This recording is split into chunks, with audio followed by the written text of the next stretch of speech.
ফিতনাতাল্লা তুসিবান্নাল্লাযীনা যালামু মিনকুম খাসসা।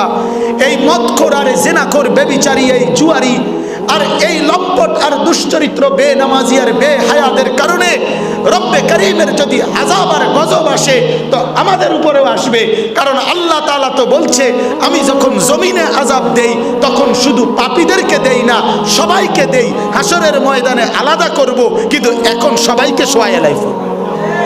অতএব উম্মতের দরদি যারা ওলামায়ে উম্মত আমরা সবাই কাঁদেন, চোখের পানি ফেলেন, চোখের পানি ফেলেন, চোখের পানি ফেলেন। আজ চোখের আঁসু দরকার, আজ চোখের পানি দরকার, আজ ব্যথা ভরা দিল দরকার, আজ চোখ ভরা পানি দরকার, পানি দরকার। আল্লাহ এই জাতিকে বাঁচান, আল্লাহ এই জাতিকে বাঁচান, আমার জাতিকে আল্লাহ বাঁচান। হাজারো লাখো যুবককে আল্লাহ মোবাইলের গুনাহ থেকে এই জাতিকে বাঁচান, এই জাতিকে বাঁচান। প্রতিদিন দোয়া করা দরকার, মোবাইলের গুনাহ থেকে এদেরকে বাঁচানো দরকার, মোবাইলের গুনাহ থেকে বাঁচানো দরকার, বেপরদিগি থেকে জাতিকে বাঁচানো দরকার। আজ দুয়ারে দুয়ারে আল্লাহর কথা বলেন, দুয়ারে দুয়ারে আল্লাহর কথা বলেন, উঠানে উঠানে মালিকের কথা বলেন, মসজিদে মসজিদে মালিকের কথা বলেন। আগেও কিছু পান নাই, এখনো আর কিছু পাবেন না, কিছুই দরকার নাই। মালিক আসমানওয়ালা আরশ আজিম থেকে মালিক দেবে আখিরাতে। হুজুর আমারে কয়দিন আগে এক জায়গায় আমারে বলতেছে মাওলানা আখিরাত থেকে নেবেন, আখিরাত থেকে নেবেন। এই ফিকির ইনশাআল্লাহ আমরা সবাই লালন করি, বলেন ইনশাআল্লাহ। উম্মতের উলামায়ে কেরাম কলিজার ভরা ব্যথা নিয়ে উম্মতকে ডাকেন, উম্মতকে ডাকেন।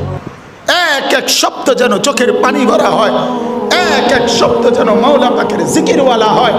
উম্মতকে প্রতি শব্দ উচ্চারণ করার আগে নিজের কলব আর নিজের ঈমান আর নিজের আমল আর নিজের তাকওয়া আরো বাড়ান। আল্লাহ যেন আমার বাড়ায় দেয়, বলেন আমিন। আল্লাহ যেন আমাকে কবুল করে, বলেন আমিন। আল্লাহ যেন আমাদেরকে কবুল করে, বলেন আমিন।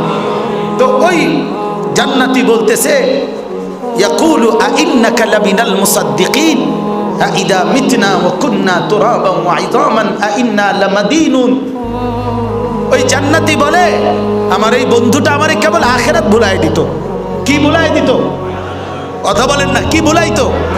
আরে বাদ দে আখিরাত পরকাল, আরে হুজুরদের এসব কথা বাদ দে, এখন মজা ভোগ কর, এখন মজা ভোগ কর, এখন মজা মার।